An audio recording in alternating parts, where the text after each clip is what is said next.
One, two, three. Three title fights. UFC 259, March 6th. Woo! This is crazy. This is absolute craziness. The UFC literally could have been like, you know what? We're gonna do three separate pay-per-views, so you have to pay three separate times. But no, we got it all wrapped in a nice present on wrap. Petr Yan, Aljamain Sterling, Amanda Nunes, Megan Anderson, Yan Blachowicz, Israel Adesanya, and then all the other fights, you know? This is crazy. I am so looking forward to this weekend to just watch these fights. Let's talk about the main event, Yan Blachowicz, Israel Adesanya. I mean, I know that I said, you know, it is, to me, it's like speed versus power. It's hard for me to call who the hell is going to win this fight, you know, because they're both so good. With that being said, who do I hope wins the fight? I hope Yan Blachowicz wins the fight.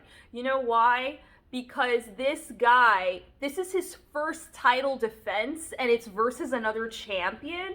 That's incredibly difficult. He just got his baby. He just got the belt.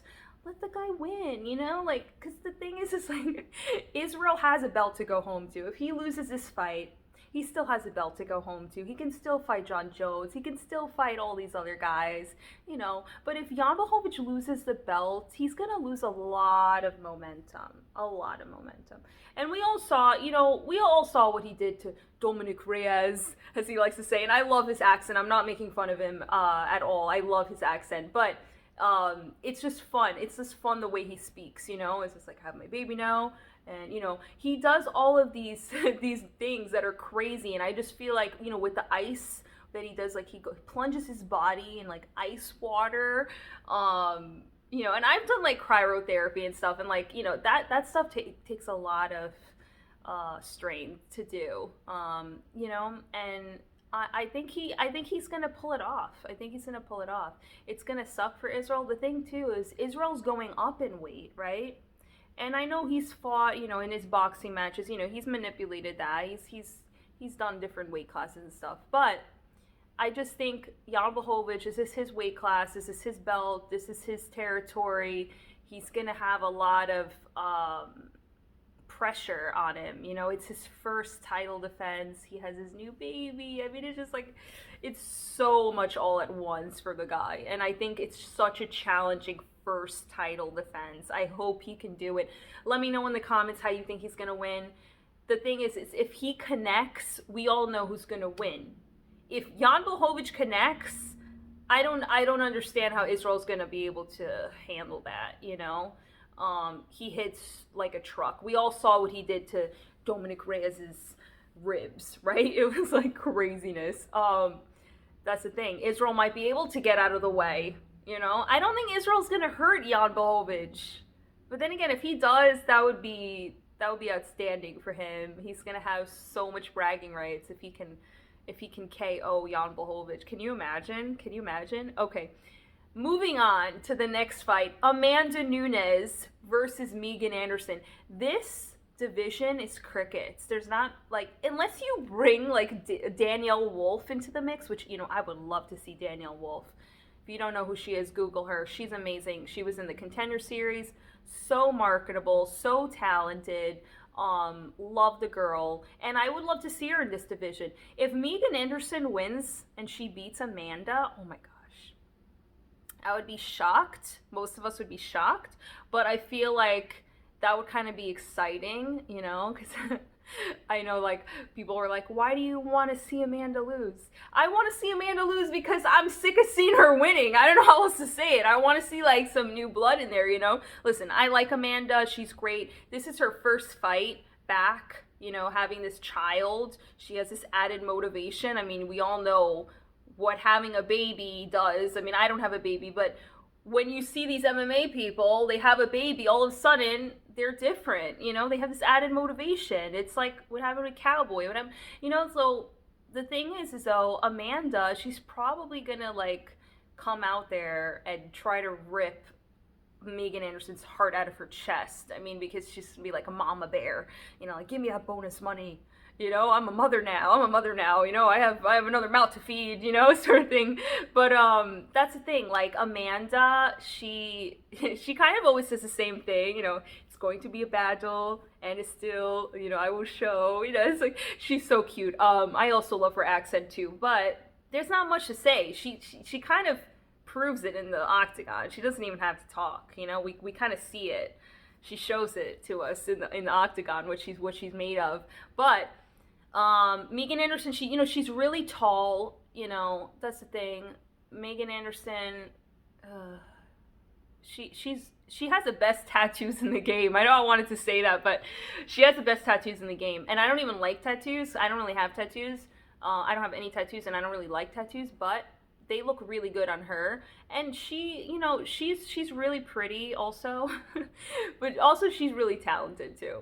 I like to kind of like think about their personal lives. Like, I don't know if you ever saw any interviews on Megan Anderson, but she struggled a lot with like mental health and stuff, and like I get that, like I relate to that.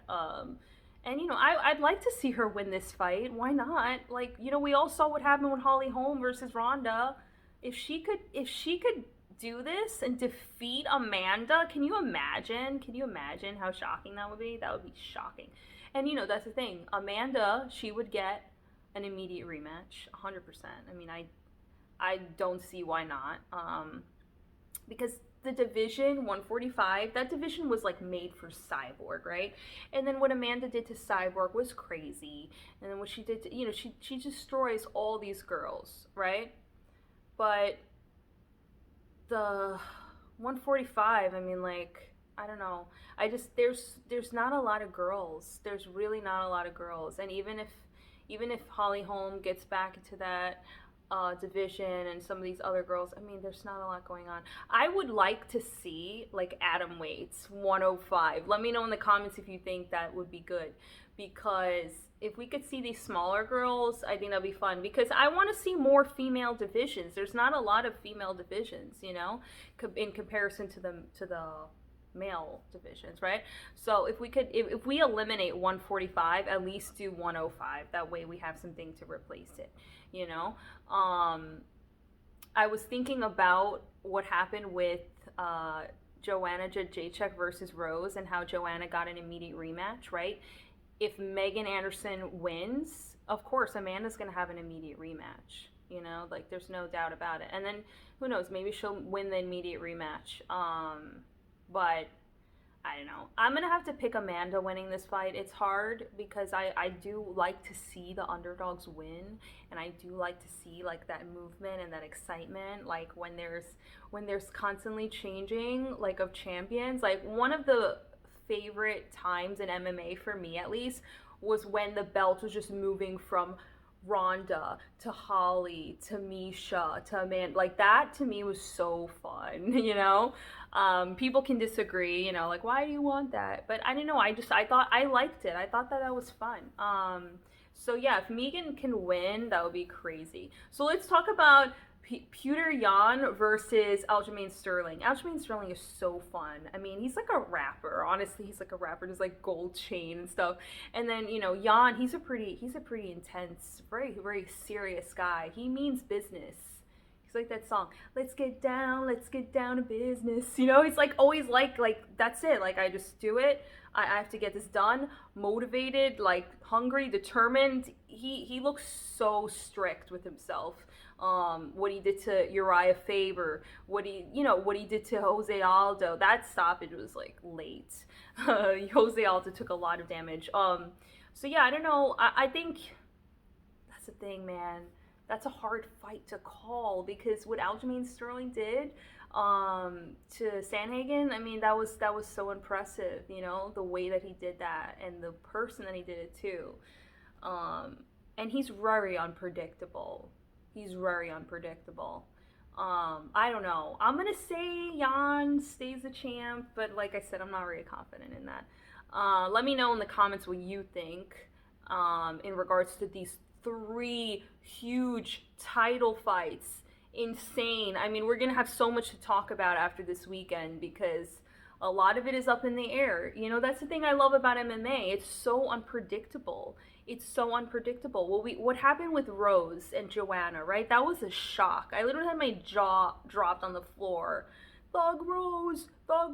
That's the other thing. Like, Rose is gonna be fighting Weili, and like, oh my god, I'm such a girl fan. Like, I'm such a fangirl. I mean, for like Rose, I just really hope she gets the belt back because I loved seeing her as the champ. I hope her husband doesn't talk as much. You know, Pat Barry, he's always inserting himself into her life, into her interviews, and like, come on, we want to hear Rose talk. But yeah, hopefully Rose, man, hopefully Rose stays the champ. But yeah, talking about UFC 259, let me know in the comments your thoughts on these 3 huge title fights. Thanks.